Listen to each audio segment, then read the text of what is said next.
আল্লাহ রসুল বলছে আল মুমিনু লা ইয়াখদাউ ওয়ালা ইউখদাউ। খেয়াল করে শুনেন এই কথাটা। মুমিন, নবীজি বলছে, কোনো ইমানদার কাউকে ধোকা দেয় না। খোদার কসম নবী বলছে ইমানদার ধোকা খায়ও না। লা ইয়াখদাউ অর্থ সে ধোকা দেয় না, ওয়ালা ইউখদাউ অর্থ নিজেও ধোকা খায় না। অতএব রাসূলুল্লাহ সাল্লাল্লাহু আলাইহি সাল্লামের সাথে সম্পর্ক, ভালোবাসা, মহব্বতের সবটা 100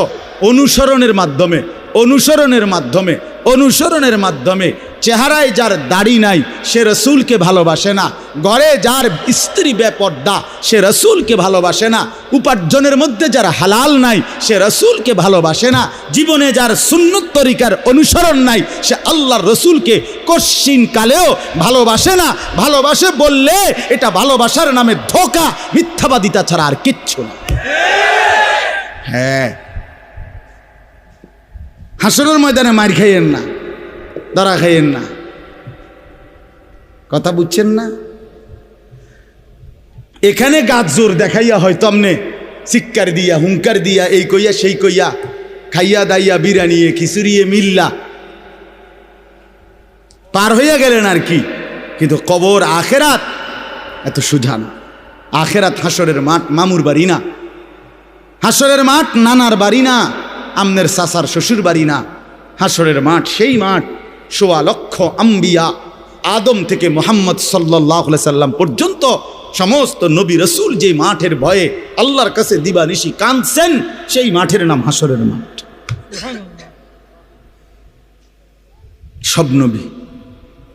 সব নবী আল্লাহর কাছে হাসরের মাঠের ব্যাপারে দোয়া করছে।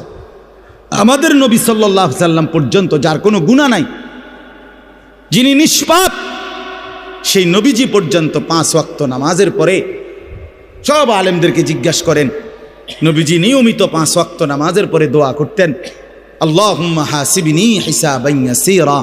আল্লাহ, হাসরের মাঠে আমার ভয় লাগে, আমি মুহাম্মদের, আপনার বন্ধুর হাসরের মাঠের হিসাব সহজ করে দিয়ে। নিজের ব্যাপারে বলছেন। এই জন্য বাপ রাগ হইয়েন না। 1 নম্বর তাওহীদ, কলিজার ভিতরে ঈমান মজবুত করতে হবে। 2 নম্বরে রিসালাত, জিন্দেগির মধ্যে রাসূলুল্লাহ সাল্লাল্লাহু আলাইহি সাল্লামের অনুসরণ নিশ্চিত করতে হবে। কেন মেসওয়াক করেন না? আপনি জানেন নবীজি মেসওয়াক করতেন, এই জন্য করেন না। কেন দস্তরখান বিছায়া খানা খান না?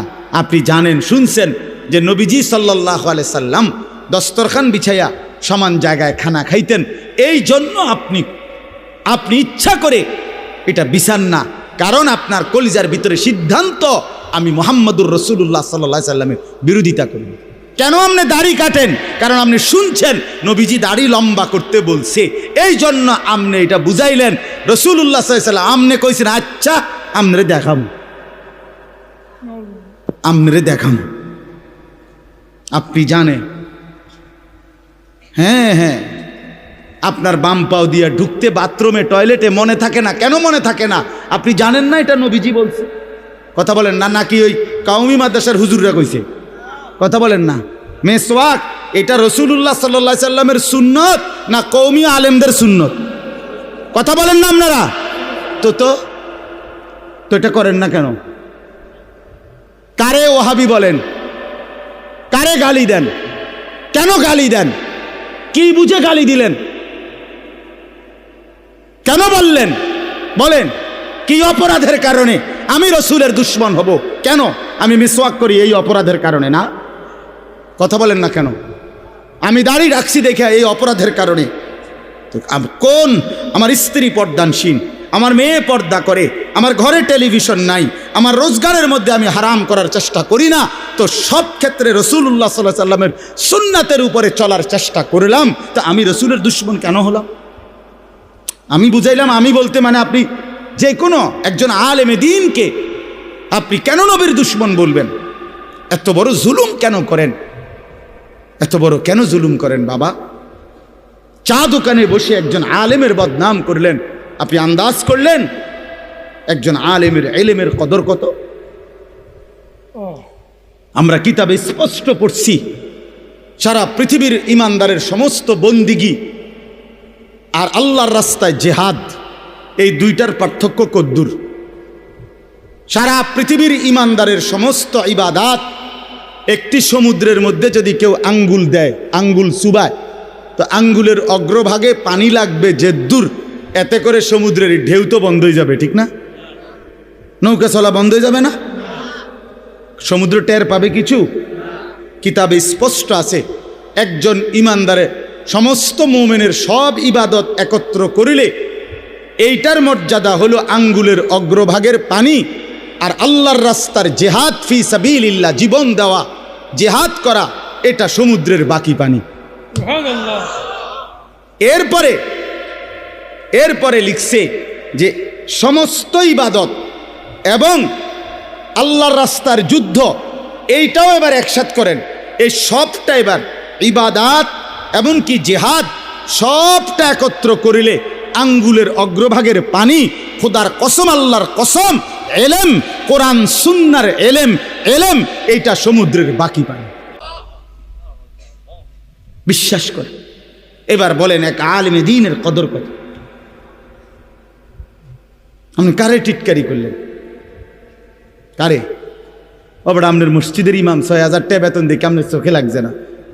বেটার বেতন কম। হ্যাঁ, বেটার বেতন কম তো আপনি না কম দিছেন, উনি নি কম নির্ধারণ করছেন, আপনি না তারে মূল্যায়ন করেন না।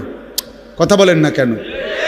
আমাদের সমস্ত একটা স্পষ্ট কথা খেয়াল করেন, যদি এক সমস্ত মুসলমানের টার্গেট হইতো যে আমি প্রত্যেক বিষয়ে আল্লাহর কোরআন রসুলের সুন্নাত মোতাবেক চলবো, তাইলে এই পৃথিবীতে মসজিদের ইমামের চাইতে ব্যস্ত জিন্দিগি আর কেউ পালন করার কথা ছিল না।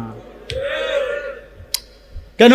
ওই মহল্লার সমস্ত মানুষের ঈমান, ইসলাম, আখিরাতের সমস্ত দিক নির্দেশনা সারাক্ষণ উনাকে দিতে হইতো। তখন উনার কদরও হইতো অনেক, তখন উনার বেতনও হইতো অনেক, উনার হাদিয়াও হইতো অনেক। কিন্তু আমাদের কলিজার ভিতরে আখিরাত লাগে না মনে হইছে, কোরআন তেলাওয়াত লাগে না, রসুলের সুন্নাত লাগে না। মেয়ের বিয়েটার মধ্যে নবীর সুন্নাত কি এটা জানার দরকার নাই, ছেলের বিয়েটার মধ্যে নবীর সুন্নাত কি এটা জানার দরকার নাই। ওই হদ্দার মাতব্বর মিল্লা তারা ঠিক করছে বিয়েটার মধ্যে চেয়ার হইব ২০০, টেবিল হইব মোট ৩০টা, গেট হইব একটা ৭০,০০০ টাকা দামের গেট, হাইয়েস্ট গাড়ি যাব ৬০টা, প্রত্যেকটার মধ্যে বেড়া বেড়ি মিল্লা বইব ১৪ জন, তো ৫টার মধ্যে ৫, ১৪, ৭০ জন। এরপরে দিয়া গেটে দিব ২,০০০, বাজে খরচ হইল ৩,০০০, এই হইল ৫,০০০। এগুলো হইল হিসাব। আর হুজুরে আইয়া কয়ে গেছে রবিবারে মাইয়াগার বিয়া, দুপুরে দুগা ভাত খাইয়ে যাই। বুঝেন নাই? কিন্তু যদি সে জানতো যে রাসূলুল্লাহ সাল্লাল্লাহু আলাইহি সাল্লামের 4টা মেয়ে নবী বিয়ে দিছেন, আমি সেভাবে রসুলের মেয়ে যেভাবে বিয়ে দিছেন আমি আমার কন্যাকে সেভাবে বিয়ে দেব, তাইলে তো ইমাম সাহেবের কাছেই উনি আগে আসতো, ঠিক কিনা বলে? আলেমের কাছেই আগে আসতো। কিন্তু ওই যে ওনার তো এটা দরকার নেই। কি আপনার বাড়িতে 3 দিন ধরে ডেক সেট বাজে? হ্যাঁ হুজুর, আসলে কিতা করমু, শরম দিয়ে না, ফুলাইনে আউশ করছে, ফুলাইনে শখ করছে। হায় রে আল্লাহ, হায় মুসলমান! এইভাবে রাসূলুল্লাহ সাল্লাল্লাহু আলাইহি সাল্লামের হুকুমকে, সুন্নাতকে গলা টিপে হত্যা করলেন। নবীজি নিজে বলছে না, আপনারা কতবার শুনছেন, নবীজি বলছে বিয়ে আমি রাসূলের সুন্নাত, বলছি কিনা বলেন? আবার বলেন, বলছি কিনা? তাহলে যার সুন্নাত তার মতো হইতে হবে না? তো রাসূলুল্লাহ সাল্লাল্লাহু আলাইহি সাল্লামের সুন্নাত বিয়ে, তো বিয়ে নবীজি সাল্লাল্লাহু আলাইহি সাল্লাম বিয়ের মধ্যে গায়ে হলুদ, ডেক সেট, এই লম্বা গেট আর গাড়ির মধ্যে ফুল, এই সব। আমি অনেক সময় অনেকেরই জিজ্ঞাসা করছি যে ভাই বিয়ে কার, বিয়ে কার? কইছে ওনার। আমি কই এই ফুল দিয়ে লাগাইছেন গাড়ি, বিয়ে তো প্রাইভেট কারে করানো উচিত। বেকুব যদি পুরা তার সিরা হয়, এই মাতাল হওয়ার কারণে একমাত্র তার সিরা দেখা প্রাইভেট কারের মধ্যে কি লাগাইছে। কিরে বেটা, বিয়ে হইলো এইতের, ফুল লাগাইলো কোথায়? প্রাইভেট কারে। পাগল কারে কয়? এই পাগলের বাতরাম দেখে। বলেন আপনারা, চাচা আপনারা বলেন, এটা বিবেক নিয়ে কথা। কি বিয়ে করে এতে ফুল লাগায় প্রাইভেট কারের? বলদ নিয়ম নেই, এর থেকে বড় বলদ আর কি? আস্তাগফিরুল্লাহ, কি পরিমাণ বোকা আমরা! 10,000 টাকা কোথায় লাগাইলেন? 10,000 টাকা এই ফুলগুলো লাগাইতে গিয়ে 5,000 টাকা, 7,000 টাকা, 10,000 টাকা কোথায় দিলেন? 10,000 টাকা পেলে একজন এতিম সন্তান 1 বছর পড়ালেখা করতে পারত। 10,000 টাকা পেলে একজন বিধবা নারী হয়তো তার 2 মাসের চাল ডাল কিনতে পারত। আর আপনি বিয়ের গাড়িটা সাজায় নিয়ে গেলেন, মেয়ের বাড়িতে দাঁড়াইতে দেরি, ফাওড়া দিতে দেরি, গাড়িটা থামতে দেরি, ছেলেগুলোরে নামাইলে জামাইরে নামাই নিতে নিতে পরবর্তী সর্বোচ্চ 5টা মিনিটের ভিতরে আইসা দেখবেন একটা ফুলও গাড়িতে নাই। এত বড় বেউকুফ যেটা আমার 5টা মিনিট টিকলো না, আমি কার জন্য সাজাইলাম? কার জন্য সাজাইলাম? এই জন্য বাবা 1 নাম্বার বললাম আল্লাহর প্রতি তাওহীদ, আর 2 নাম্বার হলো পুরা জিন্দেগি রাসূলুল্লাহ সাল্লাল্লাহু আলাইহি সাল্লামকে অনুসরণ করা। 3 নাম্বার হলো আখিরাত। সব কিছুর ক্ষেত্রে ফিকির করবেন। আপনি আমি সবাই মৃত্যুর মাধ্যমে আখিরাতের দিকে যেতে হবে। কিসের দিকে? হ্যাঁ, মৃত্যু মানে শেষ না, মৃত্যু মানে সমাপ্তি না, মৃত্যু মানে শেষ না বাবা। মৃত্যু মানে আখিরাত, পরকালের জিন্দেগি, পরবর্তী অধ্যায়, নতুন অধ্যায়ের শুরু, নতুন অধ্যায়ের শুরু। এই জন্য আখিরাতকে ভুললে জীবনের কোনো অর্থ থাকে না। আখিরাতকে ভুললে মানুষ আর মানুষ থাকে না। বিশ্বাস করেন, পরকালের অনুভূতি যার নাই, কবরের অনুভূতি যার নাই, হাসরের ময়দানের বিবেক যার নাই, আল্লাহর কসম ওই ব্যক্তির জীবনের কোনো নিয়ন্ত্রণ নাই। সে যা ইচ্ছা তাই করে, জন্তু জানোয়ার যা করে। সমস্ত মানুষ যারা অপরাধ থেকে বেঁচে থাকে এবং পুণ্যকর্ম উত্তম কাজে লেগে থাকে, তার একটা মূল ফিকির তার কলিজার ভিতরে এটা আছে, আমি গুনাহ থেকে বাঁচতে হবে, আমি নেক কাজ করতে হবে। কেন? আমাকে আখিরাতে যেতে হবে। কথা বলেন না কেন? যে গুনাহ থেকে বাঁচে, কেন বাঁচে? আখিরাত আছে। যে নেক কাজ করে, কেন করে? আখিরাত, আখিরাত আছে, আখিরাত আছে। এই জন্য এই 3 জিনিস শেখা দরকার, কলিজার মধ্যে আনা দরকার। তাওহীদ, রিসালাত, আখিরাত। বলেন কি? তাওহীদ মানে লা ইলাহা ইল্লাল্লাহ, বলেন। রিসালাত মানে মুহাম্মাদুর রাসূলুল্লাহ, আর আখিরাত মানে পরকাল। এখন আসেন শেষ অংশে। আখিরাতের এই পুরা আখিরাতের পরকালের জিন্দেগিটার উদ্বোধন, শুরু মৃত্যু। মৃত্যুর মাধ্যমেই শুরু হয়। এই আমি শুধু যে আয়াতটুকু পড়ছি আপনাদেরকে শুধু তর্জমা শুনাই। আল্লাহ তাআলা বলেন, দুনিয়ার জীবনে, এ অল্প একটু, আর দুনিয়ার জীবনে যেই মানুষটা আল্লাহর নাফরমানি, অবাধ্যতা, রাসূলের বিরোধিতা, কোরআন সুন্নাহর বিরোধিতা, আল্লাহর হুকুমের বিরোধিতা করে কাফের, মুশরিক, বেঈমান, নাফরমান, পাপী হয়ে জিন্দেগিটা কাটাইছে, আল্লাহ তাআলা বলেন তার আখিরাত যে কঠিন হবে এটার প্রথম প্রমাণ হলো তার মৃত্যুর মুখে গিয়া আজরাইল, মালাকুল মউত যখন আসবে, আল্লাহর কসম আল্লাহ বলেন তার মৃত্যুর যন্ত্রণাটা হবে অত্যন্ত ভয়ানক। এটা দিয়েই শুরু হবে। সে মালাকুল মউত আজরাইলকে দেখেই আর তার রুহু কবচ দেখেই সে বুঝে ফেলবে তার পরবর্তী স্টেজ বড় বিপজ্জনক, তার সামনের জিন্দেগি বড় বিপজ্জনক। আল্লাহ তাআলা বলেন সমস্ত নাফরমান ব্যক্তির জান কবজের মুহূর্তটা খুব বেশি যন্ত্রণাদায়ক, খুব বেশি যন্ত্রণাদায়ক, খুব বেশি। এই যন্ত্রণার সিস্টেম হইল, নবীজি বলছেন প্রত্যেক নাফরমান পাপী, হাদিসের মধ্যে আছে নেককার ব্যক্তি ফেরেশতা আজরাইল অত্যন্ত সুন্দর আকৃতিতে নেককার ব্যক্তির কাছে আইসা তার রুহু কবজের সময় বলবে, হে পবিত্র আত্মা, আল্লাহর সন্তুষ্টি নিয়ে তুমি বের হয়ে আসো।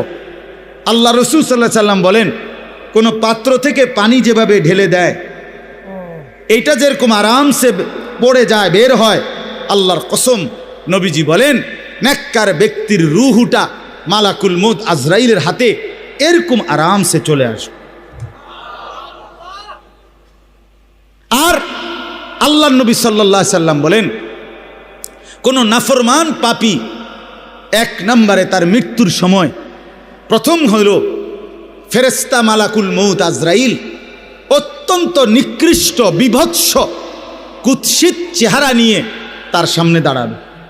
আমার কাছে আরবি কিতাব আছে, ইমাম কুরতুবির কিতাব আত-তাযকিরা, এই কিতাবের মধ্যে আছে ইব্রাহিম আলাইহিস সালাম একবার আজরাইলকে বলছিল, আজরাইল, কোন নাফরমান পাপী ব্যক্তির যে সময় জান কবজ করো তখন তুমি যেই চেহারা নিয়ে তার সামনে দাঁড়াও ওইটা আমার একটু দেখাও। কিতাবে আছে। আজরাইল বলছে ইব্রাহিম আলাইহিস সালামকে যে আল্লাহর কসম আপনি সহ্য করতে পারতেন না। ইব্রাহিম আলাইহিস সালাম বলেন, না তুমি আমারে দেখাও, আমি দেখুমই। তো আজরাইল ওই আকৃতিটা ধারণ করছে। কোন পাপীর রুহু কবজের সময় উনি যেই চেহারা ধরে, অত্যন্ত নিকৃষ্ট কুৎসিত চেহারা। তো কিতাবে স্পষ্ট আছে, ইমাম কুরতুবী বলেন ইব্রাহিম আলাইহিস সালাম চিৎকার দিয়া বেহুশ হয়ে গেছে। লম্বা সময় পরে হুঁশ আসার পরে উনি চোখের পানি ফেলে আল্লাহকে বলছে, আল্লাহ, তোমার কোন নাফরমান বান্দা পরবর্তীতে কবরের আযাব, হাসরের আযাব, জাহান্নামের আযাব আর কিছুই লাগবে না, শুধু কেবল আজরাইলের এই বিভৎস চেহারার যদি একবার দেখে তার ৬০ বছরের নাফরমানির শাস্তির জন্য এটাই যথেষ্ট, এটাই যথেষ্ট। আল্লাহ নবী সাল্লাল্লাহু আলাইহি সাল্লাম বলছেন, কোরআনে আল্লাহ বলছেন, এই মালাকুল মউত আজরাইল যখন কোনো পাপী নাফরমানের জান কবজ করতে আসবে, তো প্রথম এই কলিজাটার ভেতর থেকে যে রুহু আছে, এই কলজার ভিতরে, কলবের ভিতরে যে রুহ, এই রুহুটা ধরে টান মারবে যখন, একটা টানে কলিজাটা ছিঁড়া, রুহুটা ছিঁড়া এই কণ্ঠনালী পর্যন্ত চলে আসবে। কাল্লা ইযা বালাগাতিত তারাকিয়া, কাল্লা ইযা বালাগাতিত তারাকিয়া। আর কিছুই না বান্দা, শোনো, যখন নাফরমান তোমার জান কবজের সময় রুহুটা চলে আসবে কণ্ঠনালীতে, এবার রুহুটা বের হতে চাইবে না, বের হতে চাইবে না, নাফরমান ছটফট করবে। আর ফেরেশতা আজরাইল, ফেরেশতা ছিঁড়া বিরা কোনো জিনিসকে, কোনো ধারালো লোহা, শিক, এটা যদি আগুনের মধ্যে, আপনার আগুনে পোড়ানো জিনিসের মধ্যে টান দেয়, তাইলে যেরকম ছিঁড়া ভিড়া আসে, আল্লাহর কসম, আল্লাহ রসুল বলছে, আজরাইল যখন রুহু ধরে আবার টান মারবে তো সমস্ত শরীর ছিন্ন ভিন্ন করে এই রুহু বের করে আনবে। ওয়াকিলা মান রাক, আল্লাহ বলে আশপাশের মানুষগুলো তখন বলবে, ওই লোকের ছটফটানি দেখা, হায়, তাকে বাঁচাবার জন্য কোনো ওজা ডাকো, বৈদ্য ডাকো, ডাক্তার ডাকো, কবিরাজ ডাকো, কে আছো তাকে চিকিৎসা করবে, ডাকো না, আনো না, অত ভীষণ ছটফট করছে। আল্লাহ বলেন, যান্না আন্নাহুল ফিরাক, কিন্তু ওই নাফরমান বুঝে ফেলবে আজ আর তাকে কেউ ফিরাইতে পারবে না, তাকে দুনিয়া থেকে বিচ্ছিন্ন হতেই হবে, তাকে চলে যেতেই হবে। বন্ধু আমার, বাপ আমার, একটা জরুরি কথা আপনারা বয়স্ক লোকেদেরকে বলি। রাসূলুল্লাহ সাল্লাল্লাহু আলাইহি সাল্লাম বলেছেন, আমার এই কথাটা খেয়াল করেন, নবীজি বলছেন, ইন্নাল্লাহা ইয়াকবালু তাওবাতাল আবদ মা লাম ইউগাররির। বান্দা যখন আজরাইলকে দেখে তখন তার রুহে, তার শরীরের মধ্যে আরে গড়গড়া শুরু হয়, মৃত্যুর গড়গড়া শুরু হয়। আল্লাহ রসুল বলছেন, তখন আর আল্লাহ তাআলা কারো কোনো তওবা কবুল করেন, তওবা কবুল করেন। ওয়ালাইসাতিত তাওবাতু লিল্লাযীনা ইয়ামালুনাস সাইয়্যাত হাত্তা ইযা জাআ আহাদাহুমুল মাউত ক্বালা ইন্নী তুবতুল আন। আল্লাহ বলেন যে মৃত্যু পর্যন্ত নাফরমানি করে গেছে, যখন মৃত্যুর মুখে আজরাইল আসছে, এখন বলতেছে, আল্লাহ আমি তওবা করলাম। আল্লাহ বলেন, ওয়ালাইসাতিত তাওবা, এমন তওবা আমি আল্লাহ গ্রহণ করব না। আমরা অনেক সময় 90 বছরের বুড়া, 70 বছরের বুড়া মিয়া একদম লম্বা হইয়া সোজা হইয়া গেছে, এবার একদম টাইনতে আছে লম্বা করিয়া, এই সময়ে গিয়া 200 টাকা হাদিয়া দিয়া হুজুর রে আনছি, হুজুর তোবাটা ফরাইয়া দেন, আব্বারে ব্যস্তটা বুঝ করিয়া দেন, ধরেন এই 200 টাকা রাখেন। কি তওবা করাবে হুজুর? হুজুর এখন ওনার কোনো এহসাস অনুভূতি আছে? কথা বলেন না কেন? উনি জানে কিছু কি বলতেছে, কি কি তওবা করাইলেন? কিসের তওবা? কিসের তওবা এটা? কিসের তওবা? গুনাহ করলেন আপনি, আপনার ফরামু বুঝি আমি? হ্যাঁ, আপনার গুনাহ আপনি না জানেন। এই জন্য আল্লাহ কোরআনে বলছেন, ওয়াল্লাযীনা ইযা ফাআলু ফাহিশাতান আও যালামু আনফুসাহুম যাকারুল্লাহ। আল্লাহ বলে, বান্দা শোনো, জীবনভর যদি গুনাহ করো, নাফরমানি করো, জুলুম করো, নাফরমানি করো, কিন্তু আমার যেই বান্দা গুনাহ করবে অথবা নাফরমানি, অশ্লীলতা, বেহায়াপনা করে, আল্লাহ বলেন যদি সাথে সাথে আমি আল্লাহকে মনে করে, অতঃপর ফাস্তাগফারু লিযুনুবিহিম, আমি আল্লাহর কাছে নিজের গুনাহের জন্য মাফ চায়, ওমান ইয়াগফিরুয যুনুবা ইল্লাল্লাহ, বুঝে শুনে দিল থেকে বলে আল্লাহ আপনি মাফ না করলে মাফ করবে কে? ওয়ালাম ইউসিররু আলা মা ফাআলু ওয়া হুম ইয়ালামুন, আর আল্লাহকে বলে আল্লাহ এই গুনাহ আমি ছেড়ে দিলাম, ওয়া হুম ইয়ালামুন, জেনে বুঝে এমন নাফরমানি আর করব না, মাফ করে দেন। খোদার কসম আল্লাহ বলেন, বুঝে শুনে আমার বান্দা যদি গুনাহ ছেড়ে দিয়ে আর করবে না, ওয়াদা দিয়ে আমি আল্লাহর কাছে চোখের পানি ফেলে মাফ চায়, এবার গুনাহ যদি আসমান পরিমাণও হয়, আমি আল্লাহ ওয়াদা করলাম বিনিময়ে পুরা মাগফিরাত দিয়ে দেব। উলাইকা জাযাউহুম মাগফিরাতুম মির রাব্বিহিম, পুরা মাফ। যে শর্ত হইল বান্দা আর করবা না, ওয়াদা দিতে হবে, গুনাহগুলো ছেড়ে দিতে হবে। আমনের কলজার ভিতরে হইল আমনে কোনো সুদের টিয়া ছাড়তেন না, আমনে কোনো বিড়িখানা ছাড়তেন না, আমনে কোনো সাদওয়ানের টেলিভিশন সাউন্ড বন্ধ করতেন না, আমনে হুজুরের লগে যে ডোলেন আস্তাগফিরুল্লাহ রাব্বি, আমনে কীর্তেন লরেন, আমনের পকেটে দে বিড়ি, আমনের লেগে দে সাদওয়ানে টেলিভিশন লইয়া বইয়া রয়েছে দোয়ানদার, আমনে লরেন কীর্তেন, কি এর তওবা করেন কার কাছে? আল্লাহ বুঝে না? কথা বলে না? হ্যাঁ, আল্লাহ জানে না? এটারই নি কয় তওবা। টেলিভিশনের দিকে চাইয়া চাইয়া কয় তওবা তওবা তওবা তওবা তওবা। আহারে কিতা রে বাবা রে, দেশটার মধ্যে কি শুরু হইল? আপনি যেটি চাইতে আছেন এটি শুরু হয়েছে। আস্তাগফিরুল্লাহ, আস্তাগফির। এই জন্য বাবা, জওয়ান হন, বৃদ্ধ হন, গুনাহ ছাড়তে হবে এখন। কখন বলেন? ওই বাবা বলেন না কখন? এখন এখন এখন, আজ। গুনাহ করলেন যখন, ছাড়বেন তখন। দিল, দিমাগ, আকল, হুঁশ আছে যখন। এটা মনে রেখে আল্লাহ তাআলা বলেন, ওয়াযান্না আন্নাহুল ফিরাক, আশপাশের লোকজন তো ডাক্তার কবিরাজ লইয়া ডাকাডাকি করছে, কিন্তু সে বুঝে ফেলছে তাকে দুনিয়া থেকে আলাদা হবে, আর থাকতে পারবে না। ওয়ালতাফাতিস সাকু বিসাক, আল্লাহ তাআলা বলেন ভয়ে আর আতঙ্কে নাফরমান পাপী জান কবজের সময় তার দুইটা পাও মিলাইবার মতো ক্ষমতাও আর তার থাকবে না। পায়ের দুইটা গোসা, গোড়ালি, এইটা পর্যন্ত কদ্দুর লাগানো অথবা সরানো এই ক্ষমতাটাও থাকবে না।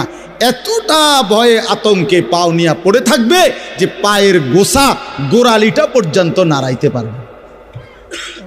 ইলা রব্বিকা ইয়াউমা ইদিনিল মাসাক, আর এই অবস্থাতেই তাকে আল্লাহ তাআলার কাছে পৌঁছতে হবে। কার কাছে বলেন না? এবার দেখেন এই কথাটা ছেলেরা তোমরা শোনো, শুধু চাচারাও শোনেন, নওজোয়ান তোমরাও শোনো।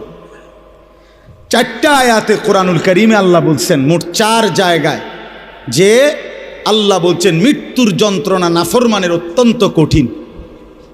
এই জান কবজের সময় একেবারে সব সিরালাবে। তো এইটা আল্লাহ বলছেন মৃত্যুর যন্ত্রণা সবচেয়ে বেশি কঠিন, যে মৃত্যুর রুহু কবজের এটা কার হবে? কার জান কবজের সময় যন্ত্রণা হবে কঠিন? আল্লাহ বলছেন ফালা সাদ্দাকা ওয়ালা ইলা রব্বিকা ইয়াউমা ইদিনিল মাসাক ফালা সাদ্দাকা ওয়ালা সাল্লা। কেন মৃত্যু যন্ত্রণা হচ্ছে? কেন তার রুহুটা ছিঁড়াবিরা নিতেছে? আল্লাহ বলেন কারণ হলো আমার এই নাফরমান বান্দা এক নম্বরে আমি আল্লাহর কথায় বিশ্বাস করে নাই, দুই নম্বরে ওয়ালা সাল্লা 5 ওয়াক্ত নামাজ আদায় করে না। এই জন্য আমি আল্লাহর কসম দিয়ে হাত জোড় করে বলি, ভাইয়া আমার, বন্ধু আমার, ছেলেরা আমার, তোমরা যারা নামাজ পড়ো না, আল্লাহর কসম কবর হাসর আখেরাত মিজান তো কষ্ট হবেই, মৃত্যুর মুখে তোমাদের রুহু কবজের সময়ও ভীষণ কষ্ট হবে, কষ্ট পাইবা, খুব বেশি দিন না। ফালা সাদ্দাকা ওয়ালা সাল্লা ওয়ালাকিন কাযযাবা ওয়া তাওয়াল্লা। আল্লাহ বলেন বরং সে আমার কথা মিথ্যা মনে করেছে আর আমি আল্লাহর হুকুম থেকে মুখ ফিরাই নিছি। আমি ডাকি এদিকে, সে যায় ওইদিকে। আজান হয় মসজিদে, নাফরমান যায় বাজারে। মসজিদে জামাত চলে, নাফরমান চা দোকানে বসে বসে গপ মারে। হ্যাঁ, ওয়ালাকিন কাযযাবা ওয়া তাওয়াল্লা। এরপরে আরো সাংঘাতিক কথা বলছে আল্লাহ, সুম্মা যাহাবা ইলা আহলিহি ইয়াতামাত্তা। আল্লাহ বলেন আমারে তো বিশ্বাস করে নাই, নামাজ পড়ে নাই, আমি আল্লাহর হুকুম থেকে মুখ ফিরায় নিছে, অথচ বউ বাচ্চা সংসারের মধ্যে গর্ব আর অহংকারের মধ্যে চলাফেরা করছে। অর্থাৎ এই যে নামাজ পড়ে নাই, হালাল খায় নাই, এইটা নিয়ে একটু লজ্জিত বিব্রত অনুভূতিটুকুও নাই, বরং বউ বাচ্চার মাঝে ফুর্তি করছে।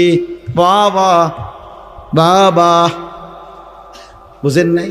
টাকা আনছে সুদের, কিন্তু কথাবার্তার স্টাইলে বোঝা যায় এটা যে গুনাহ পাপ, ওনার বিবেকের মধ্যে ওইটা নাই। রোজগারটা যে হারাম, টাকাটা যে ওজনে কম দেওয়া টাকা, টাকাটা যে কিস্তির টাকা, টাকাটা যে সুদের টাকা, টাকাটা যে অবৈধ রোজগার, এটা যে অন্যায়, এইটাও তার বিবেকে নাই। বউ বাচ্চা নিয়ে এভাবে ফুর্তি আনন্দে আসে, মনে হয় যেন পাপগুলোকে তার আর পাপই মনে হয় না, অপরাধগুলোকে আর অপরাধী মনে হয় না। এইবার আল্লাহ শেষ বললাম, আল্লাহ বলে এমন নাফরমান বন্দার জন্য আউলা লাকা ফাআউলা, হে বান্দা তোমার জন্য দুর্ভোগ, তোমার জন্য দুর্ভোগ। সুম্মা আউলা লাকা ফাআউলা, আবারও বলছি আল্লাহ বলে তোমার জন্য দুর্ভোগ, তোমার জন্য দুর্ভোগ। 4 বার বলছেন, 4 বার। তোমার জন্য লাঞ্ছনা, তোমার জন্য লাঞ্ছনা, তোমার জন্য লাঞ্ছনা, তোমার জন্য লাঞ্ছনা। কয়বার? তোমার জন্য কষ্ট, কষ্ট, কষ্ট, কষ্ট। তোমার জন্য দুর্ভোগ, দুর্ভোগ, দুর্ভোগ, দুর্ভোগ। এই 4 বার বললেন কেন? তাফসীরের মধ্যে লিখছে, একবার জান কবজের সময় দুর্ভোগ, 2 নম্বরে কবরে দুর্ভোগ, 3 নম্বরে হাসরের ময়দানে দুর্ভোগ, 4 নম্বরে জাহান্নামে দুর্ভোগ। কয়টা হইল? জান কবজের সময় কষ্ট পাইবা, কবরে কষ্ট পাইবা, হাসরের ময়দানে কষ্ট পাইবা, জাহান্নামে কষ্ট। কয়খানে? আয়াহসাবুল ইনসানু আন ইউতরাকা সুদান। আল্লাহ বলছে মানুষ তুমি কি ভেবেছ আমি তোমারে এমনি এমনি ছেড়ে দেব? হ্যাঁ হ্যাঁ, কি ভাবছো বান্দা? কবরের প্রথম মিনিট, প্রথম সেকেন্ডে যখন প্রশ্নের জবাব দিতে পারবা না, আল্লাহ তখনই বলে ফেলবে বান্দা, ফেরেশতারা আমার নাফরমান বান্দার জন্য জাহান্নামের বিছানা বিছিয়ে দাও, জাহান্নামের পোশাক পরিয়ে দাও। ফাআফরিশুহু মিনান নার ওয়ালবাসুহু মিনান নার ওয়াফতাহু লাহু বাবান ইলান নার। জাহান্নাম বরাবর দরজা খুলে দাও।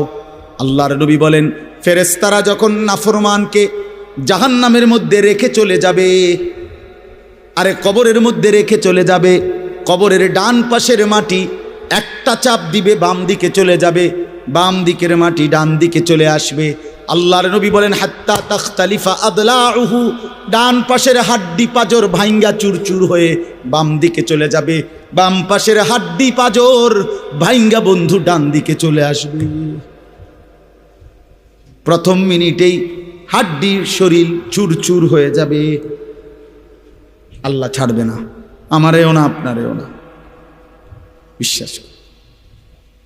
দুনিয়া আল্লাহ তাআলা তো শাস্তির জায়গা না, আল্লাহটা বলছে তো আমি এটা শাস্তির জায়গা না, এটা পরীক্ষার জায়গা।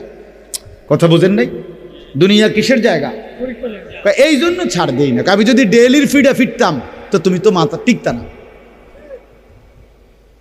আজকে যারা নামাজ পড়ে নাই, এখন যারা এশার নামাজ পড়ে নাই, মনে করেন এখন গিয়ে ঘুমাবে, তো ফেরেস্তা যদি একটা লাথি মারে, আইয়া একটা কিচ্চা লাথি মারে যে গাদ্দার ওঠ, তো একটা লাথির লোকে তো 7টা মহাদেশ পার হইয়া যাবে। যদি একটা টানা চটকনা দেয় ঘাটটা বাড়াইয়া, কি হবে তখন? এজন্য আল্লাহ কোরআনে বলছে, আমি যদি বান্দা নগদ শাস্তি দেই তাহলে তো ঘাড় সোজা কইরা একজনও চলতে পারবে না। আমি তো জমিনটাকে, পৃথিবীতে আমি আল্লাহ শাস্তির জন্য না, এটা বিচারের জায়গা না, আমলের জায়গা, বিচারের জায়গা আলাদা। মালিকি ইয়াউমিদ্দিন। চলেন, রাত গভীরে, অনেক রাত হইছে, আমরা আপনাদের কাছে বলার চেষ্টা করলাম, নিজেরা ধাক্কাধাক্কি না করেন, বুঝতে শিখেন। হুজুররা কয় তো ভালোই, আসলে কথাটি ভালো বলছে, আমরা লাগিয়াই কইছে, কিন্তু পারি না। হ্যাঁ, পারি তো না। বাবারা, চাচারা, এই সমস্ত ফাজিলি কথা বলিয়েন না,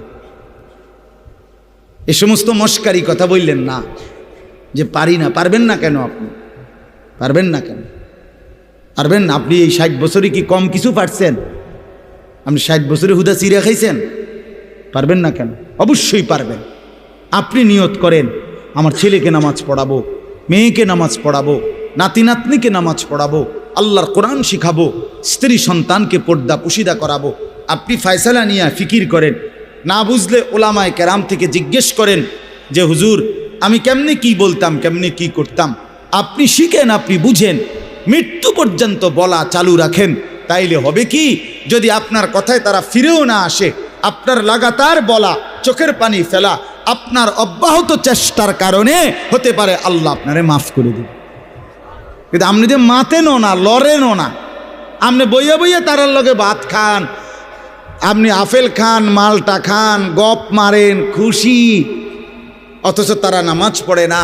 তো এইটা কি ধরনের জিন্দেগি? আল্লাহ আমাদেরকে বুঝার তৌফিক দান করেন।